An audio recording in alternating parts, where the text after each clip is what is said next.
Meus irmãos, nós começamos a estudar há 2 domingos atrás a carta de Paulo aos Gálatas. E o que nós temos conversado durante, a ideia que nós temos trabalhado à medida que nós expomos o livro de Gálatas é que Deus cria e Satanás falsifica. E qual que é a ideia que nós temos trabalhado à medida que nós estudamos o livro de Gálatas?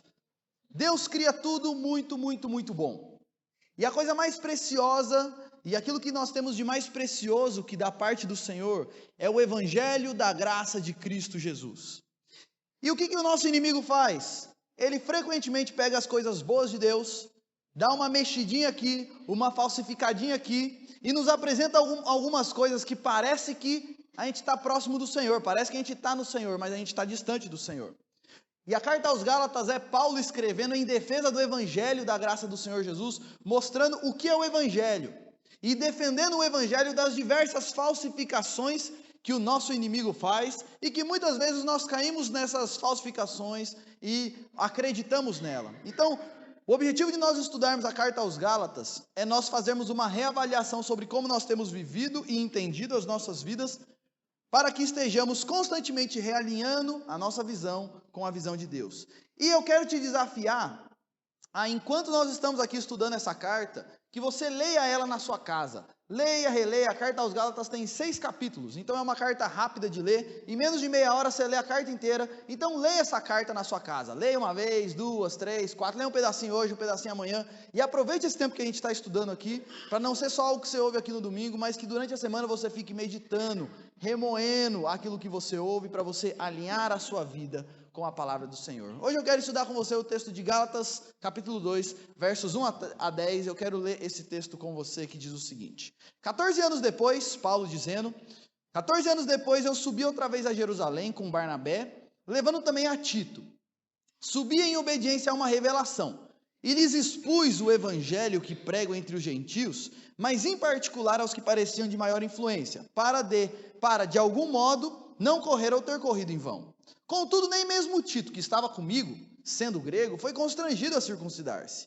Isso por causa dos falsos irmãos, que se entremeteram com o fim de espreitar a nossa liberdade que temos em Cristo Jesus e reduzir-nos à escravidão, aos quais nem ainda por uma hora nos submetemos, para que a verdade do evangelho permanecesse entre vós. E quanto àqueles que pareciam ser de maior influência, quais tenham sido outrora não me interessa, Deus não aceita a aparência do homem.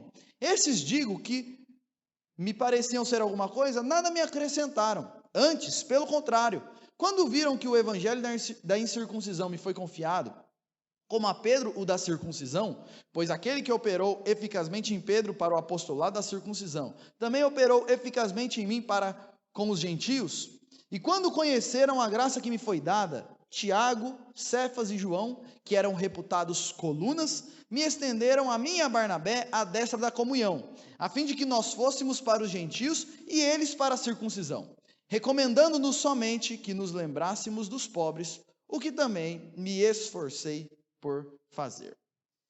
Esse é um relato de Paulo de uma visita que ele fez para Jerusalém, para os apóstolos, e essa foi a primeira visita oficial que ele fez aos apóstolos, depois de 14 anos que ele estava pregando o evangelho. E parece que essa visita não tem nada demais. Ok, o que ele vai fazer lá? Para que relatar isso? Mas eu quero mostrar nesse texto a importância dessa reunião e como isso tem aplicabilidade para nós aqui hoje. Talvez essa tenha sido uma das reuniões mais importantes da história da igreja, porque ela tem uma aplicação muito importante e ali a verdade do evangelho estava em jogo. Mas antes de entrar no texto, eu quero começar fazendo uma pergunta para você. Meus irmãos, nós temos diversas igrejas, diversas religiões, diversas pessoas falando de Jesus em diversos lugares, das mais diversas maneiras. Nós temos igrejas que são mais solenes, nós temos igrejas que são mais agitadas, nós temos igrejas com uma aparelhagem de som de última geração, nós temos igreja que só tem um órgão de tubo, nós temos igreja que as pessoas que frequentam a igreja são pessoas mais velhas, nós temos igrejas que têm de todas as idades, igrejas de pessoas mais novas, nós temos igrejas onde o pessoal levanta a mão, ajoelha, chora, nós temos outras igrejas onde a maior expressão da pessoa é um sorrisinho de canto. Minha pergunta para você é o seguinte: qual que está certa e qual que está errada? Qual igreja está certa e qual igreja está errada? Deixa eu contar uma experiência que eu tive. Eu visitei há um tempo atrás algumas tribos indígenas lá no interior da Amazônia, lá da floresta amazônica. As tribos que eu visitei eram tribos mesmo, de índio assim, que não tinha contato com a cidade. Para você chegar lá, ou era 8 dias de rio, ou você tinha que pegar um aviãozinho, umas 2, 3 horas, aqueles aviãozinhos tec-tec, e descer lá no meio do nada.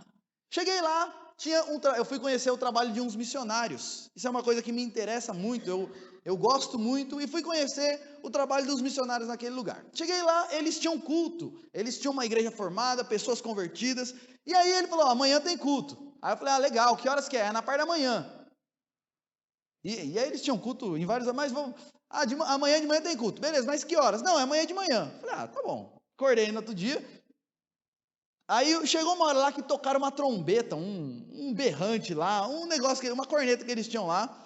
E aquele era o chamado para começar o culto. Então tocou a trombeta lá, todo mundo foi para se juntar lá para participar do culto. E é interessante, cheguei lá, tocou a trombeta, a gente foi. Chegou lá, não tinha ninguém. Daqui a pouco começou a chegar um, começou a chegar outro. E a gente vai, o culto começa que horas? Começa quando o pessoal chegar aí. Mas que hora? Não tem horário. É assim, quando todo mundo chegar, a gente começa o culto. Tá bom, não tem horário, vamos. Então tem hora que começa mais cedo, tem hora que começa mais tarde, depende de que horas que o pessoal chega. Se as mulheres estavam lá lavando roupa aí, tem que termina ali rapidinho. Aí beleza. Aí eu participei de um dos cultos lá. E aí começou, cantou um pouquinho, subiu um rapaz lá, pregou. E eu não estava entendendo nenhuma palavra. Os cultos os lugares que eu fui, uma era uma tribo Uai-Uai e outra uma tribo Yanomami. E eles falavam Uai-Uai e Yanomami, eu não entendia nada. Então, foi lá o pastor, pregou, o pastor terminou de pregar, desceu, aí começaram a cantar mais um pouco, aí subiu outro pastor, pregou, aí desceu, aí cantaram mais um pouco. Eu sei que no mesmo culto teve umas 3, 4 pregações, e eu fiquei lá 4 horas, umas 3, 4 horas, participando de um culto que eu não entendi uma palavra. Um jeitão completamente diferente. Tá certo ou tá errado? Aí eu visitei a outra tribo, fui para uma outra tribo que é Yanomami, que é uma etnia completamente diferente dos Waiwais, outra língua, outros costumes. Fui participar do culto deles. E aí eu recebi um livrinho de cânticos que eles tinham lá, tudo na língua deles também. Você conseguia ir acompanhando, mas você não entendia nada, né? E aí pegou o livrinho e começou lá. Cântico 1, e aí cantava. 2, cantava. 3, aí eu falei, não acredito. Aí o livrinho tinha 80 cânticos, certo? Mais ou menos 80 cânticos. E eles, todos os cultos, cantavam o livro inteiro de cânticos. Imagina isso, imagina se fizesse um culto aqui que cantasse 80 cânticos. Pergunta, tá certo ou tá errado? Sabe por que eu estou falando isso, gente? Porque a gente tem muitas pessoas falando de Jesus em muitos lugares, de maneiras completamente diferentes. Todos abrem a Bíblia, todos falam de Jesus, a pergunta é quem que está certo e quem que está errado. Hoje a gente vai falar, a partir desse texto, e esse texto nos ensina um pouco disso, da diferença entre evangelho e cultura, e como o evangelho da graça do Senhor Jesus e a palavra do Senhor se relaciona com cultura. E quando eu falo cultura, eu estou falando o seguinte, os nossos costumes, o nosso estilo. A verdade é o seguinte, cada um tem mais ou menos o seu jeitão, a sua personalidade, os seus costumes, o seu estilo. E como que o evangelho da graça de Cristo Jesus se relaciona com o meu estilo, com a minha cultura, com os meus costumes? Esse texto que nós vamos estudar, e essa reunião que Paulo teve com os apóstolos era basicamente sobre esse assunto, e eu quero trabalhar esse texto com vocês nessa noite. Antes da gente entrar no texto, só para a gente recapitular qual que é a parte da carta que nós estamos. Paulo, em Gálatas 1, 1-9, ele expôs claramente o seguinte: o evangelho da graça de Deus é a seguinte mensagem: é Jesus e mais nada. Você quer ser salvo, você quer ter perdão dos seus pecados, você quer ter uma vida diferente, você quer ter uma vida nova, você quer ter certeza de salvação, o caminho é um só: Jesus, somente Jesus, nada além de Jesus. E qualquer coisa que você acrescenta à graça do Senhor Jesus, você está pervertendo o evangelho, porque esse era o problema lá. Ele dizia o seguinte: você quer ser salvo, você quer caminhar com Deus, você precisa crer em Cristo e precisa se circuncidar também. E aí Paulo chega falando o seguinte: não tem nada de circuncisão. O que Jesus fez na cruz é suficiente para cobrir a multidão dos nossos pecados, para nos perdoar completamente, para nos levar para o céu e para nos dar uma nova vida. É Jesus, somente Jesus e nada além de Jesus. E a gente sai um pouquinho disso. A gente falando aqui na teoria, a gente, não, é verdade, é só Jesus. Mas olha como a gente sai disso. Quantas vezes eu já ouvi, e eu já vi pessoas falando, e às vezes talvez você já tenha dito isso, as pessoas falando o seguinte, olha, ô Vitor, cuidado, viu? Olha o jeito que você está falando, porque se Jesus voltar agora, você fica, meu irmão.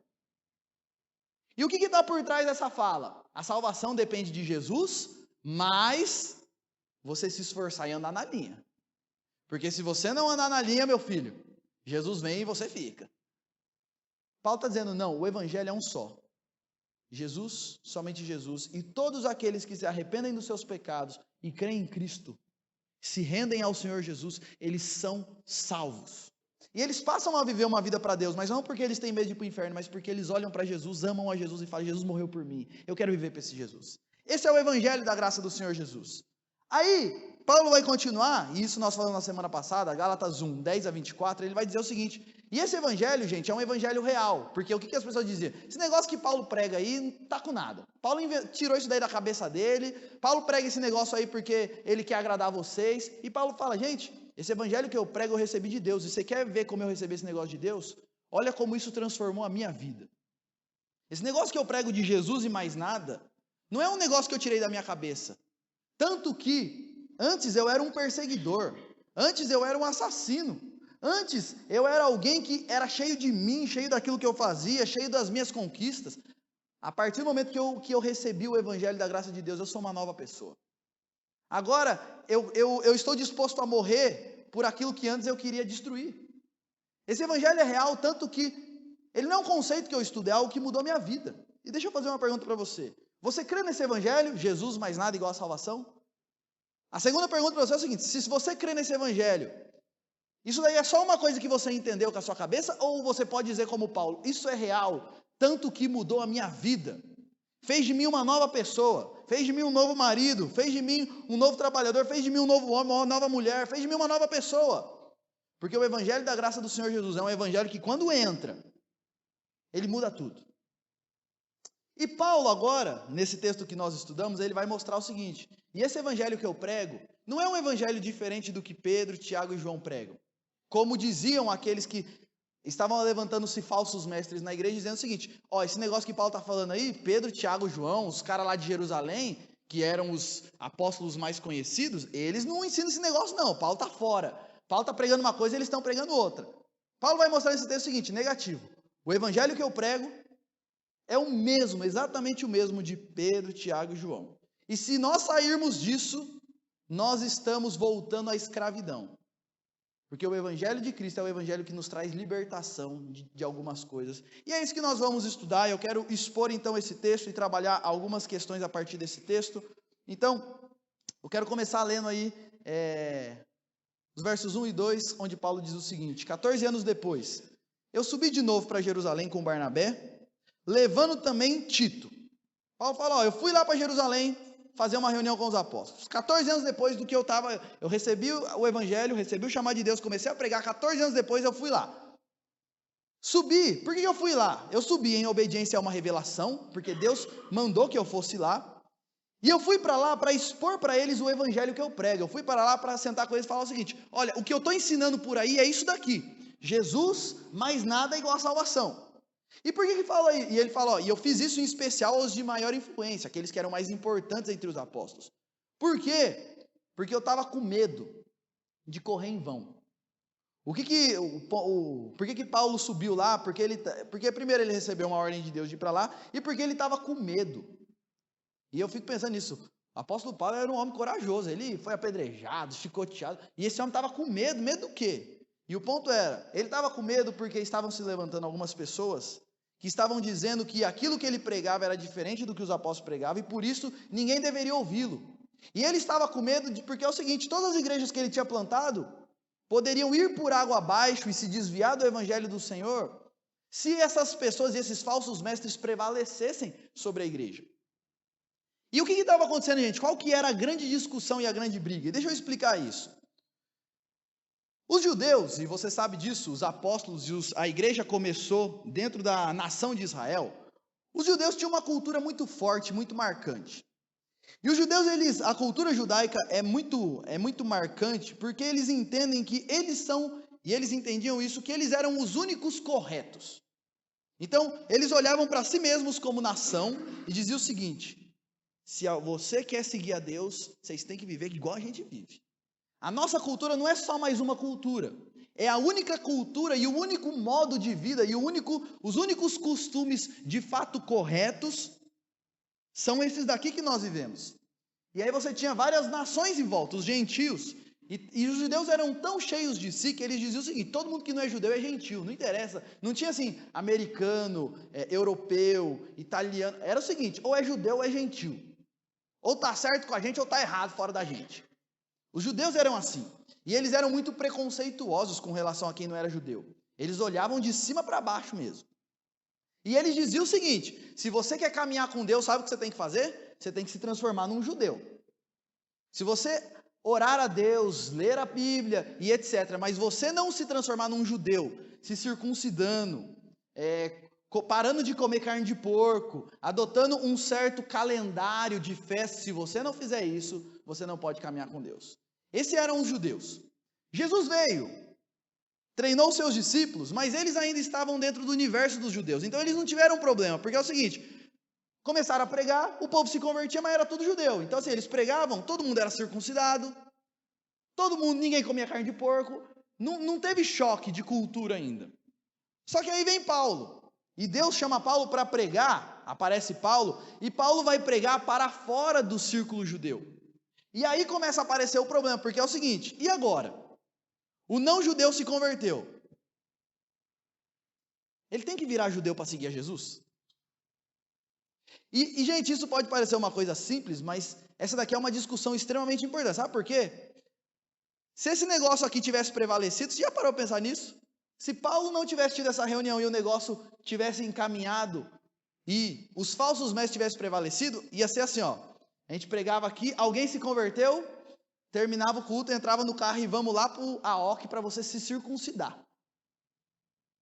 E agora você não pode mais comer carne de porco, e você agora tem que virar um judeu para seguir a Jesus. E o grande ponto aqui, a grande discussão era o seguinte: e aí? Só crer em Cristo basta ou você precisa adotar alguns costumes e um estilo de vida e algum modo de vida específico para seguir a Jesus? E Paulo foi tão ousado que ele subiu para essa reunião, e o texto vai dizer o seguinte, que ele sobe para essa reunião e leva Tito junto. E quem que era Tito? Era um gentil, um não-judeu que não era circuncidado. Por quê? Porque ele ia chegar lá, o povo ia começar: não, mas depende, assim, ó, tem que circuncidar, depende do caso, porque... Então ele já leva um junto para dizer o seguinte: e aí, tem que circuncidar ou não? Tá aqui, ó, se converteu, acredita em Jesus, crê no evangelho da graça, e aí, tem que circuncidar ou não? Ele leva Tito e fala: o que eu prego é que não precisa não, é Jesus e mais nada, creu em Cristo é salvo. E a grande questão que Paulo está tratando nesse texto é o seguinte: será que os apóstolos vão se deixar levar pelos seus preconceitos? Porque os apóstolos eram judeus, eles eram apegados à cultura deles. Será que eles vão se apegar à cultura deles a ponto de perverter o evangelho? Dizer que para se tornar crente precisa adotar certos costumes e assim acabar com a igreja internacional? Porque se isso passa, gente, sabe o que ia acontecer? Não ia mais ter igreja para todas as nações. Só ia ter os judeus e a igreja nos judeus. E, gente, quando a gente fala disso, do que a gente está falando aqui?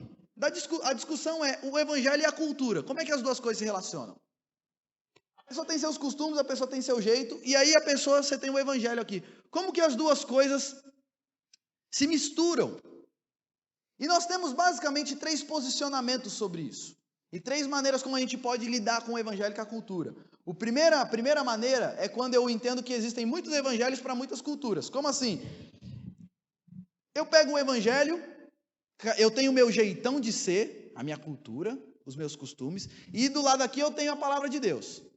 Então eu misturo as duas coisas e eu crio o meu próprio evangelho, a minha própria maneira de seguir a Deus e a minha própria fé. E a gente vive num mundo assim. Todo mundo fala de Jesus, mas parece que cada um está falando de uma pessoa diferente, não é? Porque as pessoas misturam o que elas pensam, os costumes dela, com o que Jesus diz, com a palavra de Deus, e cria o seu próprio evangelho.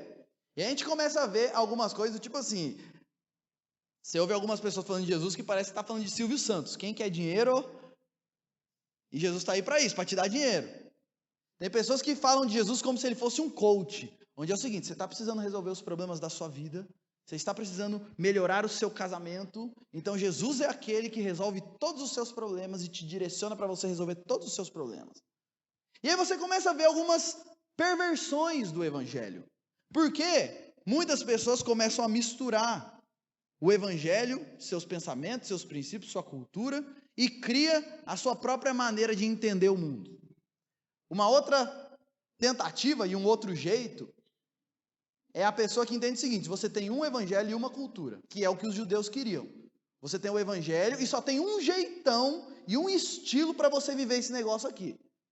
Então, se você quiser caminhar com Jesus, a partir de agora, você não pode mais usar calça comprida, mulheres só podem usar saia, você tem que adotar esse estilo de vida, esse estilo de vestimenta, esse jeitão aqui, e tem que viver desse jeito, desse jeito, desse jeito. Não pode assistir televisão, não pode se depilar. Uma igreja boa, uma igreja de Jesus é uma igreja que só tem que tocar com banda, esse negócio de igreja só no piano, isso daí tá com nada. Uma igreja boa é uma igreja que tem uma boa banda. Você começa a misturar o evangelho com a sua cultura e dizer o seguinte, só isso daqui está certo. E é muito comum isso hoje em dia. E qual que é a terceira opção, que é a opção correta? Você tem um evangelho para todas as culturas. A palavra de Deus, e preste atenção nisso porque isso é libertador. A palavra de Deus, ela não dita como exatamente você tem que viver.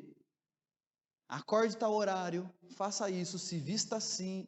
Mas a Bíblia traz princípios que se aplicam a toda cultura, de toda a face da terra, a todo tipo de pessoa. E qual que deve ser o nosso relacionamento com o evangelho? Deve ser o seguinte, eu pego o meu estilo, os meus costumes, os meus valores, a minha cultura e eu submeto ao evangelho. E eu deixo com que o evangelho purifique a minha cultura e os meus costumes. Aquilo que tem de errado no meu jeitão e nos meus costumes, eu abandono, porque está errado. Agora, aquilo que não tem de errado é só o meu jeitão, eu não preciso abandonar. Porque o evangelho, Deus deseja que eu o sirva do jeito que eu sou, de acordo com a minha personalidade, do jeito que Ele me criou. Vou dar um exemplo para o negócio ficar um pouco mais claro. Vamos supor que eu, Júlio, sou uma pessoa que gosta de usar roupa colorida, eu uso calça verde com camiseta laranja e tenho o cabelo aqui na cintura. Me converti. Esse é o meu jeito, são meus costumes. Me converti. Preciso parar de usar roupa colorida? Preciso cortar meu cabelo? Percebe? Isso não diz respeito ao evangelho. Isso diz respeito aos meus costumes. Se eu quiser cortar para ficar um pouquinho mais bonito, eu corto. Mas se eu não quiser cortar, o evangelho não fala isso. Agora, esse é um ponto do meu costume que não tem nada de errado. Agora eu vou dar um outro exemplo. Agora vamos supor que uma menina se converte e ela está acostumada a usar roupa assim, ó. É só cropped e aquela calça assim, aquele short apertado. Onde se tiver uma dobrinha na perna, você vê a dobrinha do short. O evangelho tem que purificar a cultura e o costume dessa menina. Porque embora a Bíblia não fale qual tipo de roupa você tem que usar, a Bíblia fala que sensualidade é uma bênção que Deus dá para ser vivida dentro do casamento, entre quatro paredes, entre um homem e uma mulher casados. Então esse aspecto do meu costume eu tenho que mudar. Eu submeto o que eu sou, o que eu penso, o que eu vivo ao evangelho, deixo com que o evangelho purifique os meus costumes, e aquilo que desagrada ao Senhor eu abandono. E aquilo que é só uma questão do meu estilo, eu posso servir ao Senhor no meu estilo. Eu posso servir ao Senhor dentro daquilo que eu sou. Só para dar um outro exemplo, para a coisa ficar um pouquinho mais clara nessa questão de servir ao Senhor dentro do meu jeito. Vamos supor que eu sou uma pessoa que faz piada de tudo. Sou uma pessoa bem-humorada, cheia de graça, sabe aquelas pessoas assim, cheia de graça, que brinca com tudo e etc. Se converteu, precisa parar de contar piada? Agora tem que virar um cara sério, que só fica assim, que só usa roupa. Tem que mudar? Não. Pode continuar sendo uma pessoa engraçada. Agora, ele tem que parar de contar piada cheia de besteira. Ele tem que parar de contar piada que desfaz dos outros, que humilha outras pessoas, porque aí sim eu tenho que deixar com que o evangelho purifique a minha cultura, purifique o meu jeitão, purifique os meus costumes. Vamos supor que eu sou um roqueiro, gosto de rock, me converti, tenho que parar de ouvir rock? Não. Eu tenho que parar de ouvir os rocks que falam de besteira, que falam de violência, que me incentivam a coisas ruins. Agora, dentro daquilo que não é errado, eu tenho que deixar com que o evangelho purifique a minha cultura, purifique quem eu sou. Essa era a discussão de Paulo com os apóstolos. E aí, o judeu, o gentio, ele tem que abandonar todos os costumes de um povo não judeu e adotar a cultura judaica? Não. Ele tem que deixar com que a cultura dele seja purificada pelo evangelho da graça de Cristo Jesus. Ele vai continuar sendo gentio. Ele vai continuar sendo um não judeu, mas agora ele vai ser um gentio convertido a Cristo. Isso é libertador, gente, porque é o seguinte: vamos supor que você é uma pessoa bem-humorada que faz piada com tudo. Você tem que deixar de ser isso? Não. Mas agora você vai ser uma pessoa bem-humorada de Jesus. Uma pessoa que gosta de sertanejo, tem que deixar de gostar? Não, mas agora vai ser um cowboy de Jesus. Essa é a ideia. Eu tenho que submeter quem eu sou ao evangelho de Cristo e me deixar moldar pelo evangelho da graça de Cristo Jesus. Paulo subiu lá, reuniu com os apóstolos, conversaram, esse é o evangelho que eu prego, Tito está aqui, ele não é da nossa cultura, ele não é judeu, não é circuncidado, e aí ele tem que mudar, ou ele pode continuar sendo gentio, um gentio que crê em Cristo e segue a Cristo. Conclusão da reunião. 3 coisas aconteceram. Primeiro, o texto vai dizer que nem Tito, que estava com ele, sendo grego, foi constrangido a circuncidar-se. A conclusão foi, não, Tito não precisa se circuncidar. Ele pode servir ao Senhor Jesus sem ser judeu. Ele pode servir a Jesus dentro da cultura dele. O que mais aconteceu? O texto continua, que quanto àqueles que pareciam ser de maior influência, Paulo dizia, aqueles Pedro, Tiago, João, os grandes apóstolos, esses digo que os que pareciam ser alguma coisa, que nada me acrescentaram. Eles ouviram tudo que eu tinha para falar, e no final, depois que eu terminei de falar, eles olharam para mim e falaram, certinho, Paulo, não tenho o que tirar nem pôr. Nem mais nem menos, é isso mesmo que você tem que pregar. Quer caminhar com Cristo? Quer ter relacionamento com Deus? Quer perdão de pecados, salvação? Converta-se a Cristo, creia em Cristo e deixe Cristo te purificar. É isso, essa é a mensagem.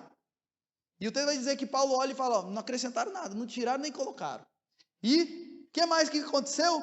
O texto vai dizer que quando eles conheceram a graça que foi dado, Tiago, Cefas, Pedro, Cefas é um outro nome de Pedro, e João, que eram reputados como colunas, os mais importantes, os grandes líderes da igreja, o texto diz que eles me estenderam a mim e a Barnabé a destra da comunhão, estenderam a mão para Paulo e disseram o seguinte, Paulo, bem-vindo, estamos juntos.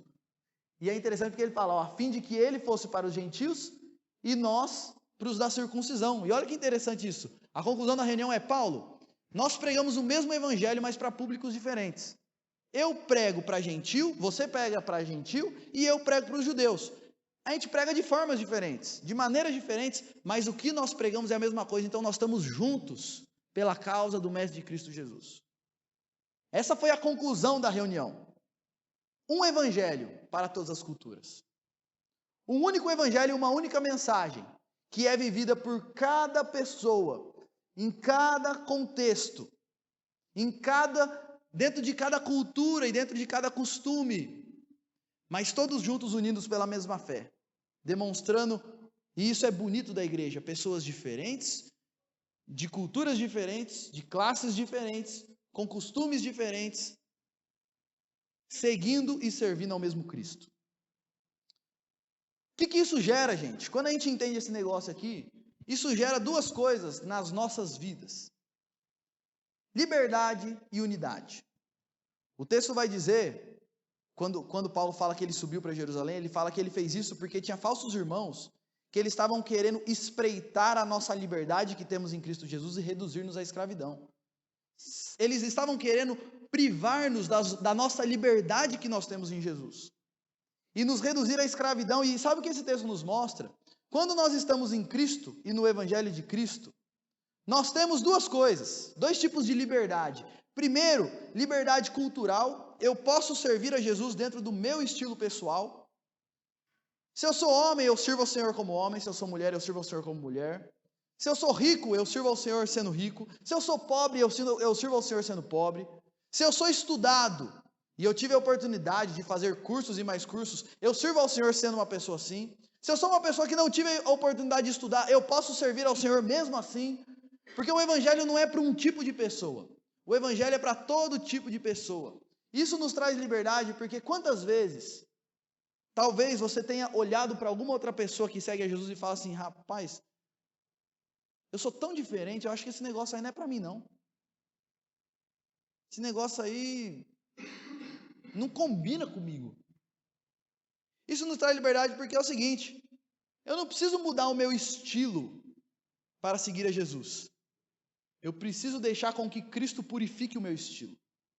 Purifique quem eu sou. E eu posso servir ao Senhor Jesus dentro do meu contexto e dentro de quem eu sou. Eu acho bonito o seguinte, eu sou Júlio. Deus não quer que eu me transforme numa outra pessoa para segui-lo. Ele quer que apareça a versão convertida do Júlio. Isso é o que o Evangelho nos chama a fazer. E assim você tem diversas pessoas diferentes servindo ao mesmo Cristo. Isso nos traz liberdade cultural. Cada um serve a Cristo dentro do seu estilo. E isso também, gente, aqui tem uma outra implicação. A gente tem que tomar cuidado com esse negócio de olhar para pessoas diferentes da gente e ficar achando que elas são piores do que a gente. E ficar condenando elas porque elas não têm o mesmo estilo que a gente. O que estiver errado, porque tem gente que fala, não, esse é o meu estilo. Eu gosto de usar roupa sensual. Não, aí é seu estilo, mas seu estilo está errado. Todo estilo e toda cultura tem coisas boas e coisas ruins. Mas dentro daquilo que é só um estilo diferente, a gente tem que aprender a respeitar. Porque em Cristo nós somos livres. E se a gente não respeitar isso, a gente escraviza as pessoas. É o que Paulo está dizendo. Agora o Evangelho nos traz não só liberdade cultural, mas, isso daqui é maravilhoso, liberdade emocional. Eu sou livre do medo, livre da culpa, livre da insegurança. Em Cristo eu sou aceito e sou salvo. Deixa eu te fazer uma pergunta. Se você morresse hoje, você morre em paz? Saiu daqui da igreja, aconteceu uma fatalidade, bateu o carro, morreu. Você morre tranquilo. Só tem um jeito da gente encontrar paz de verdade. Sabe qual é esse jeito? Quando nós estamos no Evangelho da graça de Cristo. Porque se eu estou em Cristo, Jesus e só Jesus e mais nada além de Jesus, pode acontecer o que for, eu estou em Cristo. E é interessante como esse negócio, como o Evangelho nos traz paz e nos liberta da culpa. Porque eu posso estar enfrentando a pior coisa que eu posso enfrentar na vida. E ainda que eu morra, é só um passo para eu estar mais perto do Senhor Jesus. Uma vez eu ouvi de uma pessoa dizer o seguinte, pode ficar tranquilo, se eu morrer, eu fico com pena de vocês que vão ficar aí. Esse é o Evangelho. Nos liberta do medo, da culpa, da insegurança. Quantas pessoas vivem presas em coisas que fez no passado? Por que eu fiz isso? Por que eu agi assim? E eu colho consequências disso. Olha a minha família, por que eu fiz isso? E quantos maridos e esposas vivem um apontando o dedo para o outro, falando, a culpa é sua, porque você, porque você. Quando eu estou no Evangelho, eu não preciso ficar culpado com nada. Porque eu não sou pecador? Não, eu sou pecador, mas Cristo tomou sobre si todo o meu pecado, e o que Ele fez naquela cruz é suficiente. Eu sou livre. Livre do medo, livre da culpa, livre da obrigatoriedade de seguir a lei, no sentido de, se eu não tenho Jesus, ou eu sigo a lei, ou eu vou para o inferno. Quando eu estou em Cristo, mesmo que eu não consiga seguir a lei completamente, porque ninguém consegue, eu estou livre da maldição da lei, porque Cristo toma a maldição no meu lugar. O Evangelho gera isso, liberdade cultural e liberdade emocional. E o Evangelho gera também, gente, unidade. Porque o texto vai dizer o seguinte, que quando Pedro, Tiago e João viram Paulo e conversaram com Paulo, então eles estenderam a Barnabé e a ele a destra da comunhão. E sabe o que isso significa? Qual igreja está certa, qual igreja está errada? Tem vários jeitos diferentes. Mas qualquer igreja e qualquer pessoa que professa a Cristo e somente a Cristo e nada além de Cristo, está dentro do Evangelho. São nossos irmãos.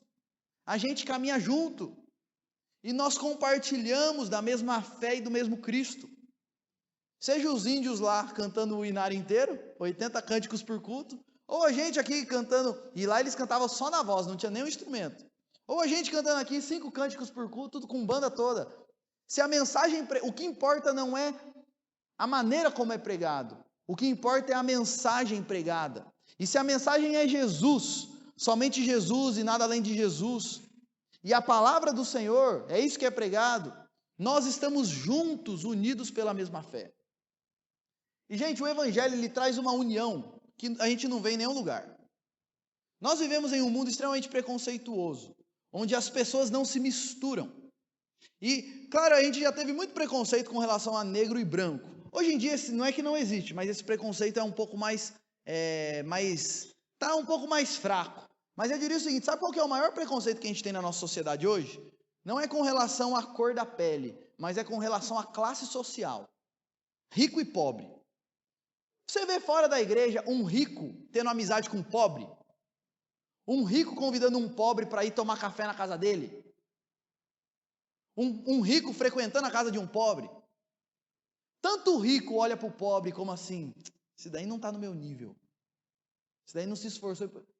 São preconceituosos, e não é só dos ricos, não, os pobres também são preconceituosos com o rico. É muito comum o pobre olhar para o rico e falar assim, esse daí é orgulhoso. Sabe por que cresceu na vida? Porque fica pisando nos outros, e não quer contato. Sabe o que é o bonito do Evangelho? Um é rico, outro é pobre, um é branco, outro é negro, um é corintiano, outro é palmeirense, um é roqueiro, outro é cowboy. Mas eles são unidos pela mesma fé. E igreja é isso. Um estendendo a mão para o outro, independente do estilo, da cultura, de quem ele seja.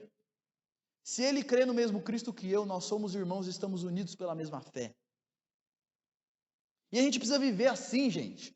Sabe por quê? Porque na maioria das vezes a gente é preconceituoso também. A gente não se relaciona assim dentro da igreja. A gente pode até sentar do lado da pessoa, paz do Senhor, como vai? Boa noite. Mas saiu daqui, a gente não tem relacionamento, porque aquela pessoa não tem nada a ver comigo. Podemos ser diferentes, podemos ter culturas diferentes, podemos ter costumes diferentes, mas se nós cremos no mesmo Cristo, nós estamos unidos, e somos irmãos, e devemos viver dessa forma. Essa é a conclusão da reunião. Os falsos mestres queriam causar uma divisão na igreja. Paulo foi lá, conversou com os apóstolos e terminou com um aperto de mão falando, estamos juntos. E é assim que a gente tem que viver, diariamente, constantemente. Isso gera unidade na igreja, entender esse negócio de um evangelho para todas as culturas. Isso também, dentro dessa questão da unidade, a gente aprende, gente, que há diversos chamados diferentes. Tem pessoas que foram chamadas por Deus para pregar o evangelho para pessoas de determinado tipo. E um não dá certo e o outro está errado. São só maneiras diferentes de lidar com o mesmo evangelho. A conclusão foi, Paulo, você vai conversar com os gentios e a gente vai ficar aqui com os judeus. E está tudo certo. Vão ser jeitos diferentes, vão ser públicos diferentes, vão ser culturas diferentes, mas nós pregamos o mesmo evangelho. O importante, gente, não é a maneira, mas é o conteúdo que nós pregamos. O importante não é Eu usei essa ilustração hoje de manhã. Imagina que você tem um prato e a comida em cima. O evangelho é a comida. A comida não pode mudar. Agora, o prato que você vai usar para servir, pode ser se é uma pessoa mais clássica, você usa uma louça mais clássica. Se é uma pessoa mais moderna, você pode usar uma louça mais moderna. O que não pode mudar é a comida. Se mudar a comida, você perverteu o evangelho. Agora, desde que o evangelho seja preservado e a mensagem seja preservada, o modo como isso é pregado depende. Deus tem chamados diferentes para pessoas diferentes, porque o evangelho é para alcançar todos os tipos de pessoas da face da terra. O evangelho é multiétnico, multicultural. E isso a gente aprende nesse texto. Uma coisa que a gente aprende nesse texto também é que Paulo, é interessante isso, Paulo termina, os apóstolos, antes de Paulo ir embora, ele fala assim, só que é o seguinte, não esquece dos pobres, hein? Isso nos ensina também dentro da ideia da unidade da igreja, que nós devemos cuidar das pessoas menos favorecidas. O evangelho traz essa unidade a ponto de as pessoas mais favorecidas terem olhos para as menos favorecidas e cuidar delas, e se doar por elas, e se preocupar com elas. Deixa eu te fazer uma pergunta. Pensando aqui no contexto da nossa igreja, você se preocupa com as necessidades alheias? As necessidades das pessoas que estão à sua volta? Porque o evangelho produz esse tipo de unidade. Nós estamos juntos na mesma fé. E se você sofre, eu sofro também. E como o que eu puder fazer para te ajudar, eis-me aqui. Então, dentro dessa ideia de unidade, também tem a ideia de cuidar das pessoas menos favorecidas nas suas necessidades. E por fim, gente, dentro ainda dessa ideia de unidade, nós aprendemos também nesse texto que a unidade tem limites. A gente tem que buscar unidade, a gente tem que ser um, a gente tem que se relacionar. Todos somos irmãos, desde que... Qual que é o limite da unidade? O Evangelho. Desde que nós estejamos juntos no mesmo Evangelho. Perverter o Evangelho, acabou a nossa união. Nós podemos ter uma igreja exatamente igual à nossa, no que diz respeito a costumes, a cultura, a estilo. Mas se é uma igreja que não prega o Evangelho de Jesus, que prega Jesus mais alguma coisa, Jesus mais guardar o sábado, Jesus mais se esforçar, pode ser igualzinho o estilo, não é nosso irmão. Porque o limite da unidade cristã é o próprio Evangelho do Senhor Jesus. Saiu disso, Paulo, ao mesmo tempo que ele se junta com os apóstolos, ele se separa dos falsos irmãos. E fala, não tem conversa com vocês estão fora. Então o limite da unidade cristã é o próprio Evangelho. Gente, quando eu falo desse assunto, uma coisa que me encanta muito é o Evangelho de Jesus e como ele é de fato para todas as pessoas. A igreja é o único lugar onde você vê pessoas de todos os tipos, de todas as culturas, de todas as classes se relacionando. Que lugar que você vê pessoa mais velha e pessoa mais nova? Uma pessoa de 60, 70 anos conversando com uma pessoa de 20 anos. É só se for avô e neto. Senão não existe isso.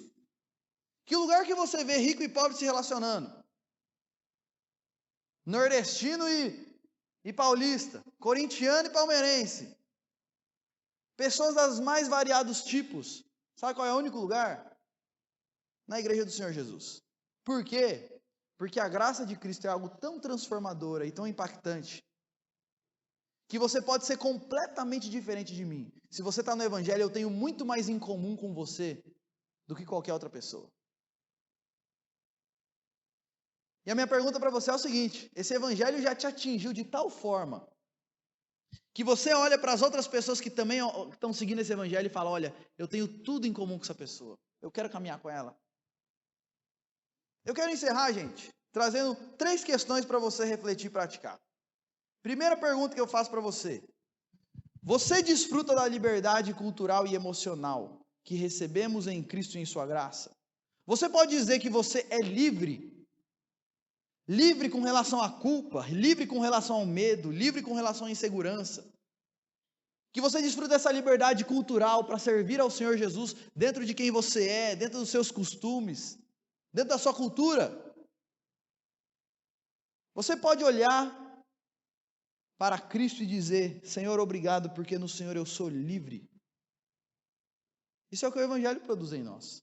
Outra pergunta para você: você vive essa unidade maravilhosa promovida pelo Evangelho? Gente, não existe vida cristã carreira solo. Não existe esse negócio seguinte, eu estou super bem com o Senhor Jesus. Só não estou frequentando igreja nenhuma, só não estou em lugar nenhum, mas a minha vida com Deus é minha... Não existe isso. Porque vida com Deus e vida com Jesus, ela se desenvolve junto com outras pessoas unidas no mesmo Evangelho. E a grande maioria das coisas que Deus trabalha em nossas vidas, Ele trabalha por meio de outras pessoas. E a minha pergunta para você é o seguinte: se você está na fé em Cristo Jesus, você desfruta dessa unidade, dessa comunhão maravilhosa e edificante com as outras pessoas que também estão em Cristo? E aqui a aplicação para você é o seguinte: se você ainda não frequenta um pequeno grupo, a minha pergunta é por que não? E se a sua resposta é, porque a galera lá não tem nada a ver comigo, você tem que se questionar, porque como que pessoas que seguem o mesmo Cristo que você segue, você olha e fala, não tem nada a ver comigo? Nós precisamos viver essa unidade que vem do Evangelho. E última pergunta para você: você está nesse Evangelho de graça e liberdade? Quando eu falo todo esse negócio aqui, o Evangelho, quando a gente fala aqui, Jesus, quando a gente fala aqui, é só um assunto que está na sua mente, que você entende? Ou é de fato algo que já mudou profundamente tudo o que você é, tudo o que você faz, todos os seus princípios, e você tem submetido o seu estilo, o seu jeito, de modo que esse Evangelho tem te purificado e te feito uma nova pessoa? Jesus não é uma pessoa para a gente estudar, simplesmente. Jesus é uma pessoa para nós nos devotarmos e vivermos na direção dele. E estar no Evangelho não é entender isso daqui, é viver isso daqui. E a minha pergunta para você é: você já vive esse negócio na sua vida? E você pode olhar para o Evangelho da graça do Senhor Jesus e dizer: eu me rendi a esse Cristo e tenho desfrutado dessa liberdade e dessa unidade que a vida com Cristo promove na minha vida? Você pode dizer isso? O convite do Senhor Jesus para todos nós é que entendamos o Evangelho e vivamos todas as implicações do Evangelho da graça a cada dia no nosso dia a dia. Vamos orar mais uma vez? Senhor, nós louvamos ao Senhor, porque quando nós estudamos e pensamos no Evangelho da graça do Senhor Jesus, puxa Deus, nós somos constrangidos, porque o Senhor é maravilhoso e o que o Senhor faz nas nossas vidas é algo maravilhoso. Obrigado pela liberdade que nós temos em Cristo, liberdade para servirmos ao Senhor dentro do nosso estilo pessoal. Obrigado porque o Senhor nos convida para sermos pessoas diferentes, continuarmos sendo nós mesmos, mas agora diferentes e submetidos 100% a Cristo Jesus. E obrigado por aquilo que o Senhor tem feito nas nossas vidas. Obrigado, Deus, porque nós temos liberdade também com relação ao medo, à culpa, à insegurança. Porque nós sabemos que mesmo que a morte nos acometa, em Cristo nós temos salvação e vamos para o céu desfrutar de comunhão perfeita com o Deus perfeito. Obrigado pela liberdade que nós temos com relação a todos os medos que possam nos acometer, e nós temos essa liberdade simplesmente porque estamos em Cristo Jesus. E obrigado também, Deus, porque nós podemos viver, a partir do Teu Evangelho, essa unidade e essa comunhão maravilhosa que nós temos na igreja, de pessoas diferentes, das mais variadas culturas e classes sociais, se relacionando, se misturando, se confraternizando, edificando umas às outras, aconselhando umas às outras, orando umas pelas outras e vivendo juntas, porque aquilo que nos une é maior do que o que nos separa. Cristo Jesus, o Evangelho da graça de Cristo Jesus, faz com que nós tenhamos essa unidade uns com os outros, e a nossa oração é que o Senhor nos ajude a viver dessa forma. Nos ajude a não só falarmos desse Evangelho que nos une, mas vivermos esse Evangelho que nos une, desfrutando de comunhão, de amor, de serviço, uns aos outros, com as pessoas com as quais nós convivemos. E Deus, nos encha dessa graça, a ponto de transbordarmos e derramarmos dessa graça nas pessoas que convivem conosco. Então trabalha profundamente em nós, para que nós estejamos recebendo a graça do Senhor Jesus, celebrando a graça do Senhor Jesus e repartindo a graça do Senhor Jesus, onde quer que nós caminhemos e onde quer que nós andemos, Deus. Obrigado por essa noite, por tudo que o Senhor tem trabalhado nas nossas vidas aqui, de domingo a domingo. E Deus, eu quero pedir por aqueles que estão aqui e ainda não estão no seu Evangelho, e ainda não foram transformados pela mensagem da graça de Jesus, podem até ter entendido, mas ainda não se renderam a esse Cristo. E a minha oração é: trabalhe nessas vidas, opere nesses corações, traga mudança, conversão, quebrantamento, arrependimento, fé em Cristo Jesus. E mais uma vez, obrigado pela paz, pela alegria e pela satisfação que nós temos em conhecer a Cristo e em servir a Cristo. Nós te louvamos no nome do Senhor Jesus. Amém.